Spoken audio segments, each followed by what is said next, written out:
Hi நண்பர்களே, நம்ம பாடி transformation கண்டக்டேஜ் அடைஞ்சு இன்றைக்கி டே 43.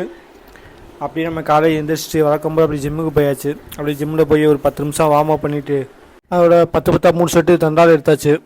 அப்படியே நீ என்ன ஒர்க் அவுட்னா ஜஸ்ட்டுக்கு தான் ஒர்க் அவுட் பண்ணோம். ஜஸ்ட்டுக்கு இன்றைக்கி ஒரு 6 வேரியண்ட்டை போட்டோம். சரியான வழி ஜஸ்ட்டுக்கு இன்றைக்கி. அதோட ட்ரைசப்ஸ் போனோம். ட்ரைசப்ஸில் ஒரு 2 செட்டு போட்டு முடியல கைவலி. அதோட கிளம்பிட்டேன் வீட்டுக்கு. அதோட ஐஸ்வர்யா கேக் வாங்கினேன். யாருக்கு பிறந்தனால நம்ம அன்பு தங்கச்சிக்கு இன்றைக்கி பிறந்தநாள். ஒரு கேக்கை வாங்கி போய் வெட்டிடுன்னு சொல்லிட்டு ஒரு கேக்கை வாங்கிட்டு போயிட்டேன். ஹாப்பி பர்த்டே அன்பு தங்கின்னு போட்டாச்சு. போட்டோட வீட்டுக்கு கொண்டு போய் அதோட கேக் வெட்டியாச்சு. அப்படியே கேக் எடுத்து தான் ஊட்டிட்டேன். அது ஊட்டுச்சு. நம்ம இப்போ டயட்டில் இருக்கிறனால கேக்கை சாப்பிடல. அதோட காலையில் பிரேக்ஃபாஸ்ட்டுக்கு கொஞ்சம் ரைஸு, அப்படியே சிக்கனு, 3 எக்கு எடுத்துக்கிட்டாச்சு. அப்படியே லஞ்சுக்கு ஒரு தயிர் சாதமும், அப்படியே வெஜிடபிள், எக்கு, அப்படி சிக்கன் எடுத்துக்கிட்டாச்சு. அப்படியே வேலை முடிச்சுட்டு நேராக வரும்போது கோயம்பேடு மார்க்கெட்டில் வீட்டில் பழங்கள் இல்லை. அதை வச்சு போகும்போது பழங்கள் வாங்கிட்டு போயாச்சு. நைட்டுக்கு ஒரே ஒரு முட்டை சாப்பிட்டு இன்றைக்கி டே கம்ப்ளீட் பண்ணியாச்சு.